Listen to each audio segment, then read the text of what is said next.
राज्यात मुसळधार पाऊस सुरू असून सर्वत्रच पावसाने हाहाकार माजवला. त्याचप्रमाणे पालघर जिल्ह्यातील पालघर तालुक्यातील कोडण या गावचे एक शेतकरी जे फळबागाचे त्यांची शेती आहे, केळीची आणि इतर फळांची शेती आहे, मात्र पावसाने इतका कहर केला आणि त्यांचं उभं पीक, हाती आलेले केळीचं जे पीक होतं ते खाली पूर्ण पाण्यामध्ये नुकसान झालं आहे. आपण त्यांच्यासोबत आहोत, अनिल म्हात्रे आहेत. आपण समजू शकतो की आपण सांगा की काय प्रकार झाला, किती तारखेला पाऊस आला आणि कसं झालं आणि किती एकरचं केळी होती.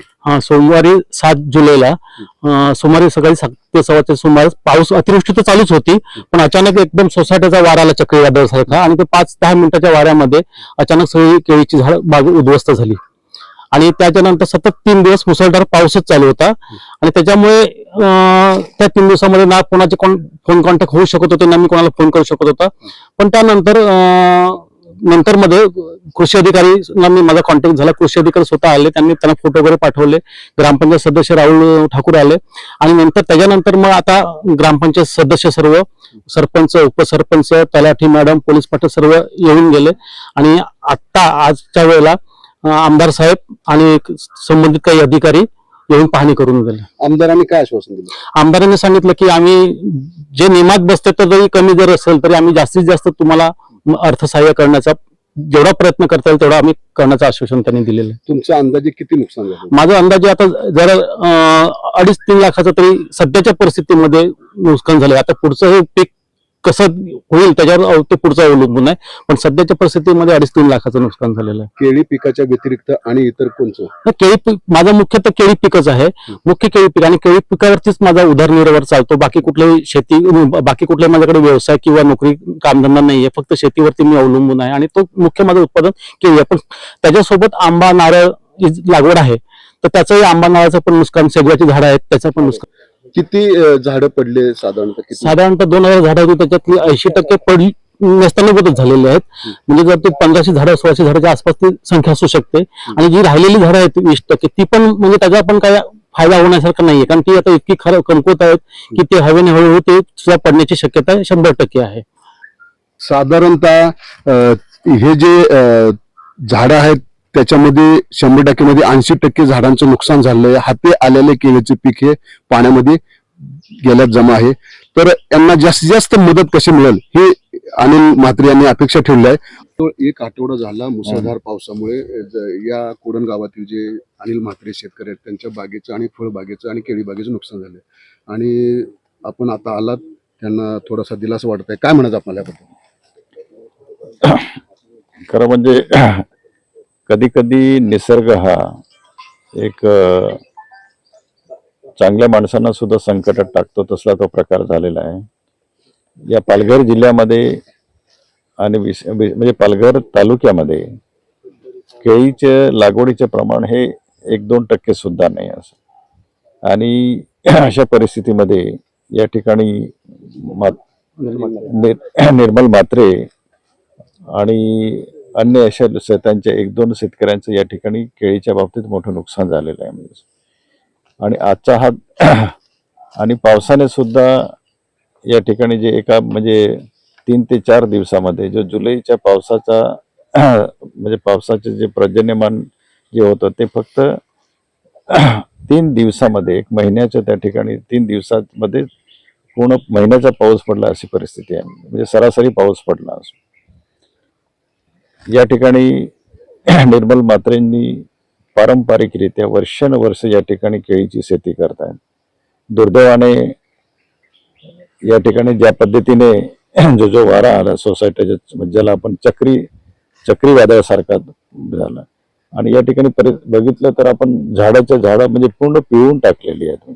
आंब्याची झाड असेल, वडाचं झाड असेल, आपलं काजूचे झाड असतील आणि अशा पद्धतीने मोठ्या प्रमाणात या ठिकाणी नुकसान झालेलं आहे.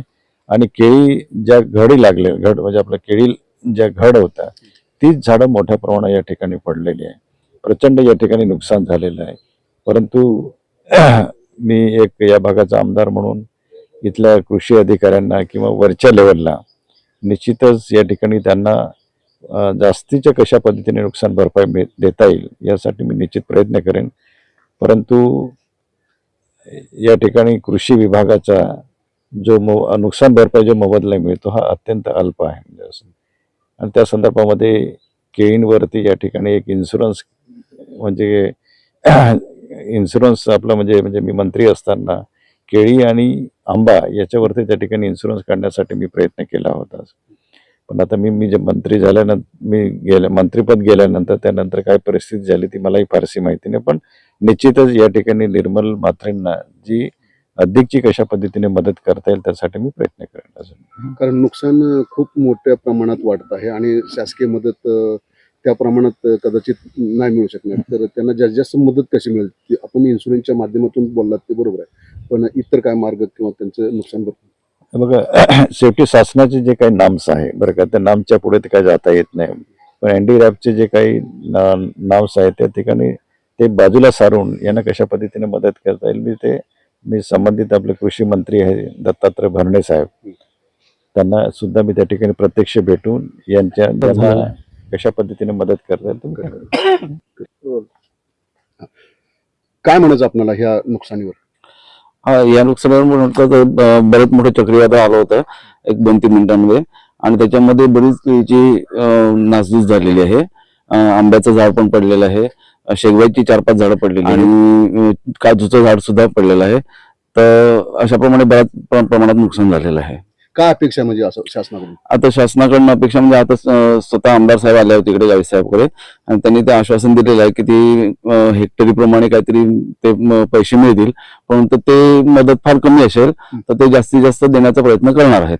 तर त्याच्याकडनं जास्तीत जास्त मोबदला मिळावा, नुकसान भरपाई मिळावी ही आमची अपेक्षा आहे. मी जितेंद्र म्हात्रे, हा माझा मोठा भाऊ अनिल म्हात्रे, याचं वाडीवरतीच उत्पन्न आहे, त्याशिवाय दुसरं काही उत्पन्न नाही. आणि या चक्रीवादळामध्ये जवळजवळ 3 ते 4 लाखापर्यंत नुकसान झालेलं आहे आणि शासनाने योग्य प्रकारे मदत करावी यासाठी आज आमदार साहेब तसेच आमच्या ग्रामपंचायतीचे सर्व कमिटी सदस्य, पोलीस पाटील आणि तलाठी आणि ग्रामसेवक हे सर्व आले आणि आमची कमिटी पूर्ण ग्रामपंचायत पूर्ण कमिटी सरपंच उपसरपंच सदस्य सर्व येऊन गेले आणि त्यांनी आश्वासन दिलेलं आहे. परंतु गव्हर्नमेंटला माझं सांगायचं हेच मत आहे का हेक्टरी 18,000 रुपये जे नुकसान भरपाई देणारी ही फार कमी नुकसान भरपाई. आज इकडे 3 ते 4 लाख रुपये नुकसान झालंय, फक्त ही वाडी साफ करताना 10 ते 15,000 रुपये जाणार आहेत. ही नुकसान भरपाई फार कमी आहे. तसेच आमदार साहेबांनी सांगितलं इन्शुरन्स बद्दल सांगितलेलं आहे, तर खरोखर सरकारने या केळीसाठी पण इन्शुरन्स करावा, जेणेकरून जेव्हा असे आपत्कालीन परिस्थिती आल्यावरती त्या शेतकऱ्याला त्याचा पूर्ण मोबदला मिळावा. त्याप्रमाणे मी सरकारला विनंती करतोय, शासनाला विनंती करतोय का त्यांनी केळीचे पण इन्शुरन्स करावा, जेणेकरून शेतकऱ्याला त्याचा मोठा आधार मिळेल. हा, या भागामध्ये नाही पालघर तालुक्यातील कुडण तारापूर परिसरामध्ये केळीचं सहसा कोण शेतकरी उत्पन्न घेत नव्हतं. शक्यतो सगळे शेतकरी भाजीपाला करत होते आणि मी प्रथम असा शेतकरी इथे आहे की ज्याने केळीची सुरुवात केली लागवड करायला आणि ती बऱ्यापैकी त्याच्यात यशस्वी झालं होतं. आणि माझं बघून आता काही शेतकरी या केळी बागेमध्ये लागवडीसाठी उतरत आहेत. तर इथे या केळीला लागवडीला सरकारने प्राधान्य दिलं पाहिजे आणि त्याला तितकंच विम्याचं संरक्षण असायला पाहिजे. करू आपण पाहूया आता की नक्की पुढे अनिल म्हात्रे यांना ज्यांचं जे नुकसान भरपाई झालेलं आहे ती भरपाई कितपत मिळते हे आपल्याला पाहावे लागेल. नागनाथ दादर.